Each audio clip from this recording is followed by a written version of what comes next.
세상의 권력은, 세상의 권세는 굉장히 막강합니다. 마치 거친 강물이 세찬 물살에 흐르는데 거기에서 배를 타고 노를 저어서 역으로 갈 수 없을 정도로 세상의 힘은 거스르기 힘들고 세상의 권세 앞에 사실 우리의 능력은 굉장히 무력합니다. 그리고 그런 세상의 강력한 권세는 우리의 삶에, 우리의 일상에 영향을 미쳐서 우리의 일상을 흔들어 놓고 무너뜨리기도 합니다. 오늘 본문은 어찌 보면 인생에 있어서 가장 기본적인 행복을, 가장 누려야 할 행복을 겪어야 되는 사람들에게 찾아오는 시련으로 시작됩니다. 우리 1절에서 2절을 한 번 더 같이 읽어보도록 하겠습니다. 시작. 레위 가족 중 한 사람이 가서 레위 여자에게 장가들어 그 여자가 임신하여 아들을 낳으니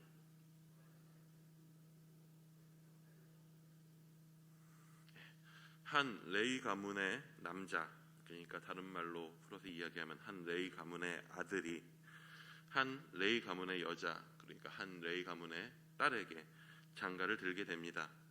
그리고 감사하게도 그들 사이에 아들이 생깁니다. 사랑하는 사람을 만나서 그와 함께하고 가정을 꾸리는 것, 그리고 그 사이에서 자신을 닮은, 부모를 닮은 아이를 낳아서 함께 키우는 것, 사실 그것은 사람에게 주어진 너무나도 기본적이고 어찌 보면 당연하게 하나님께서 우리에게 주신 선물입니다. 그 행복을 누리는 것은 우리의 선물입니다.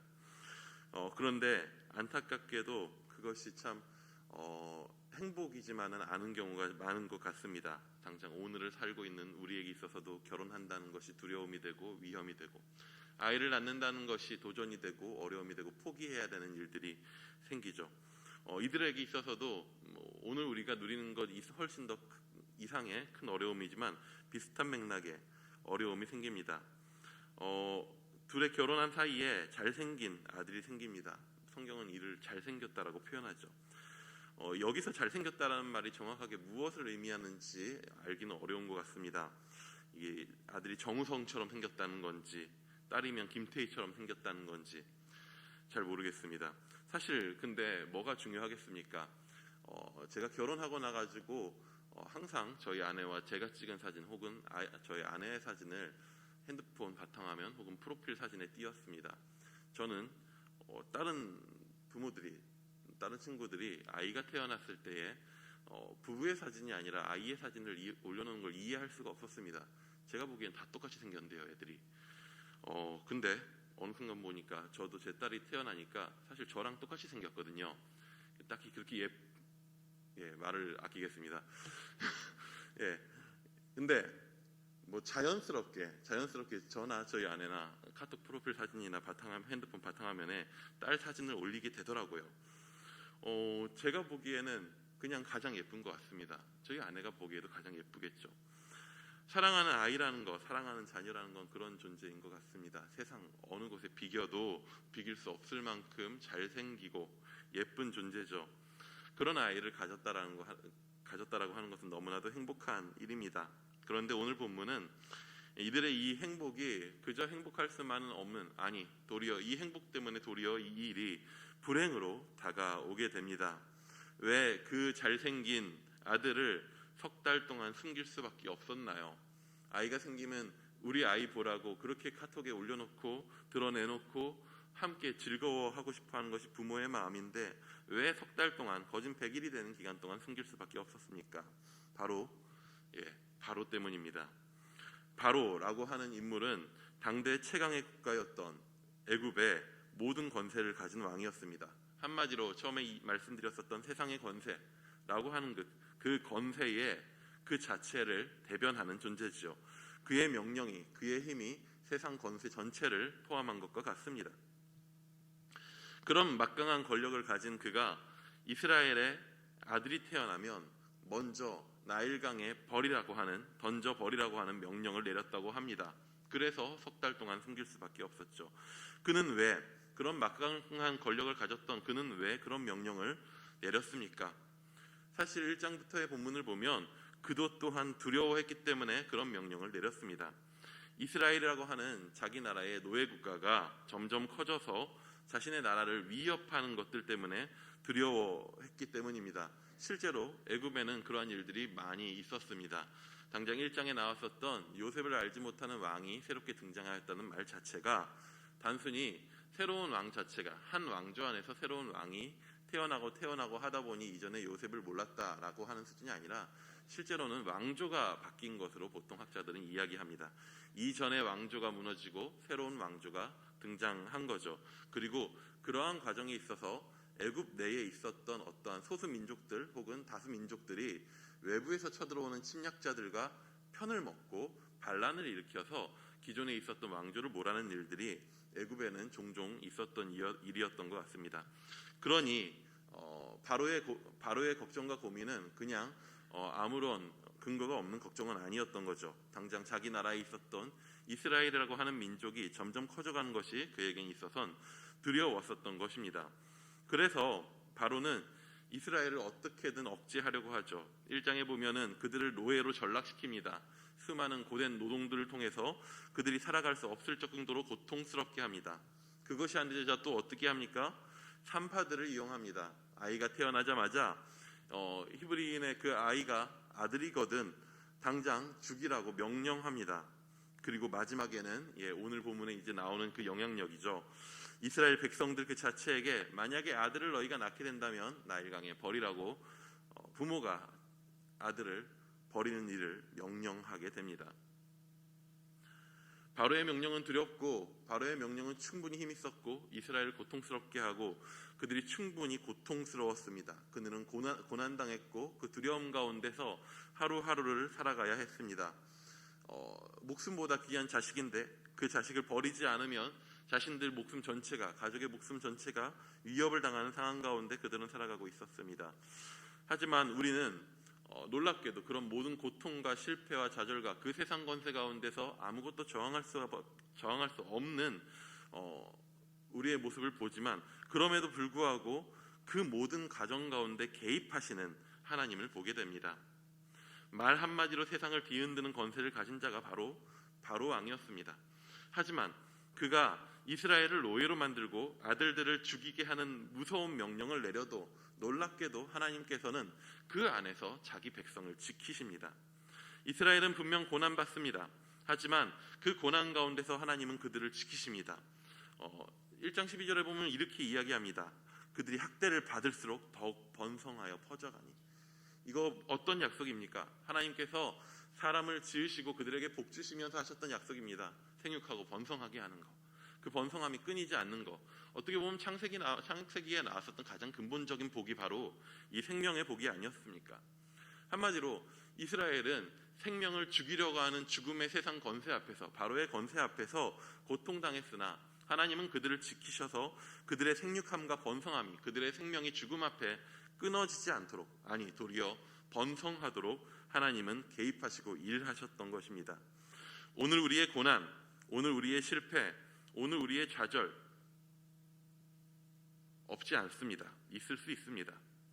세상 죽음의 권세는 끊임없이 우리의 삶을 괴롭힐 것입니다. 하지만 하나님의 계획은 결코 멈추지 않고 실패하지 않습니다. 자기 백성들을 향한 하나님의 뜻은 반드시 이루어집니다. 막강해 보이는 세상의 권세는 하나님의 계획과 권능 앞에서 반드시 꺾여지게 되어 있습니다. 그렇다면 우리는 한 가지 더 살펴보아야 합니다.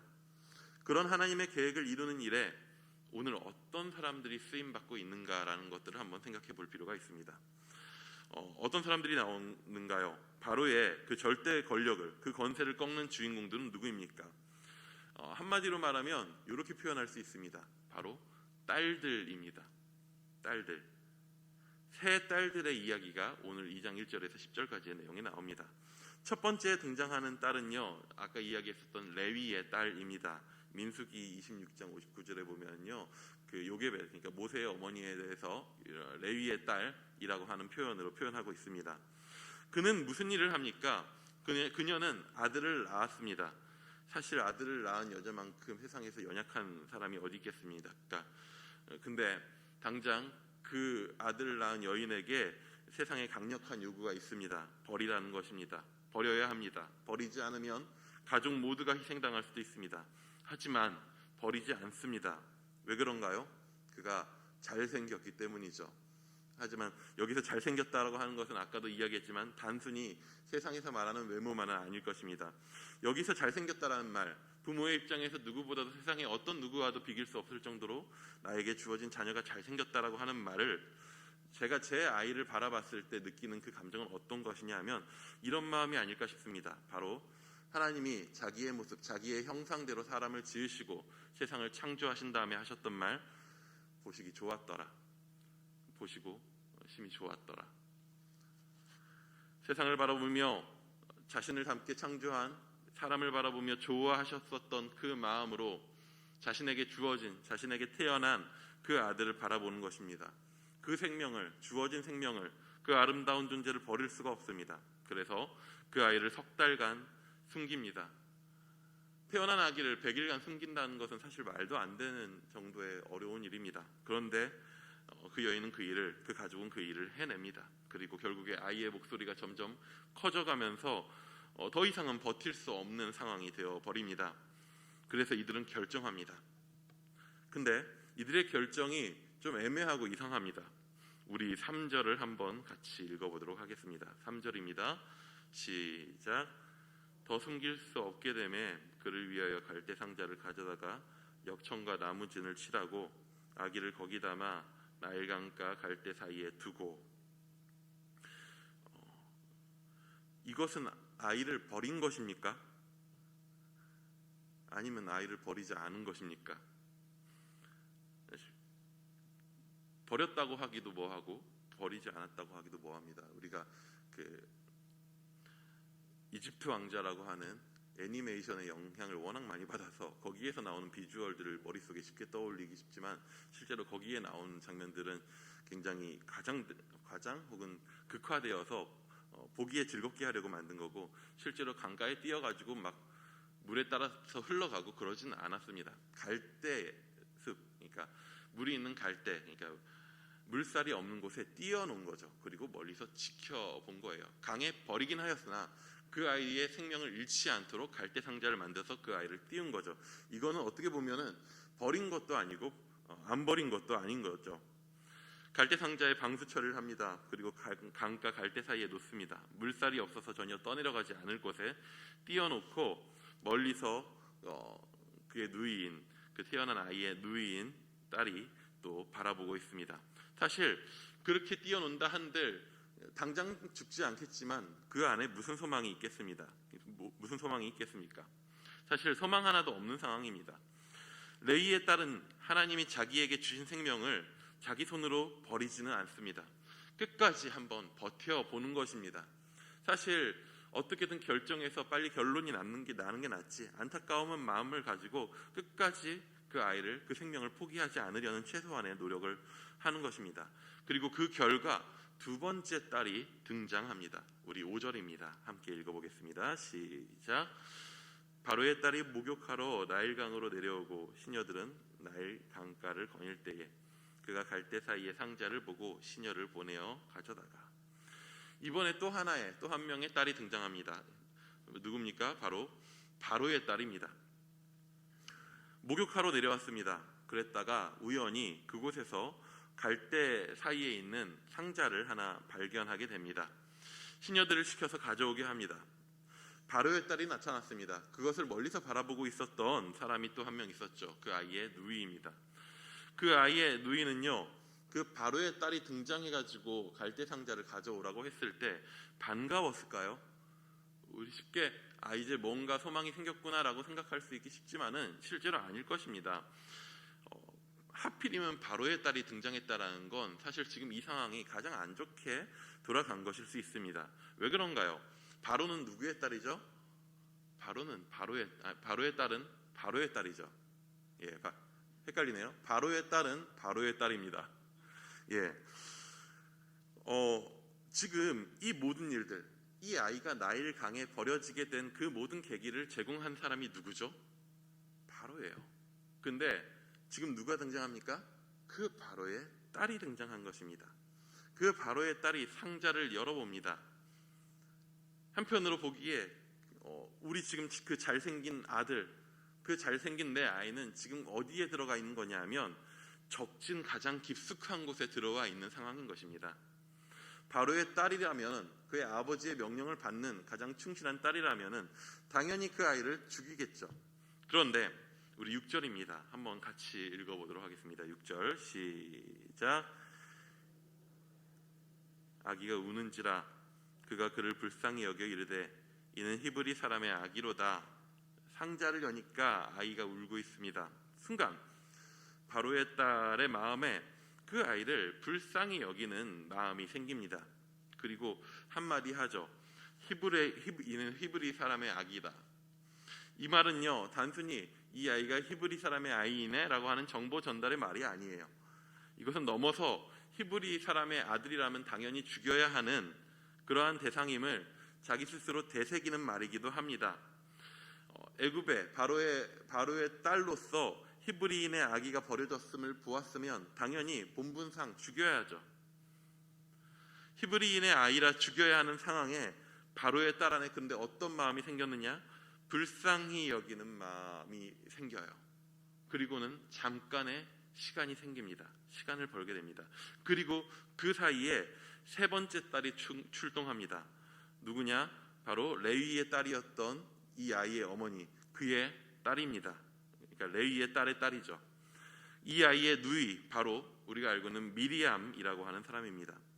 그녀는 바로의 딸, 즉 공주가 목욕하는 장소에 갑자기 불쑥 등장합니다.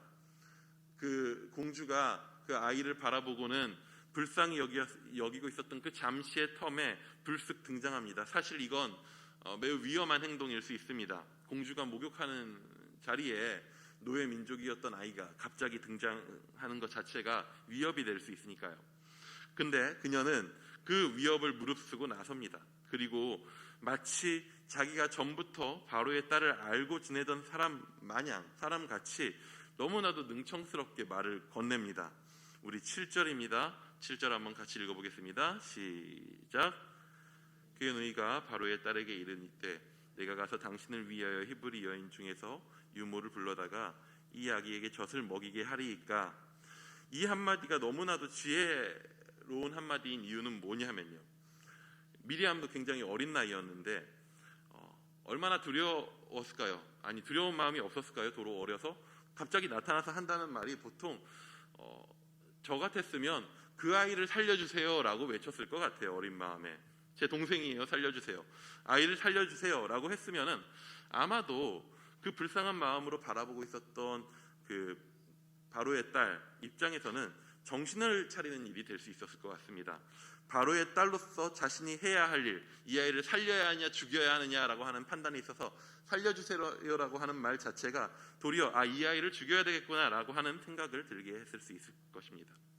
혹은 그 미리암이 나타나서 갑자기 공주님 그 아이를 어쩌시렵니까? 라고 물어봤다면, 생판 본 적도 없는 노예 아이가 하나 등장해가지고 어쩌시려고요? 라고 물어봤다라면 공주 입장에서는 이 아이가 아니라 갑자기 나타난 저 아이를 어쩌야 되나 라는 생각이 들었을 거예요.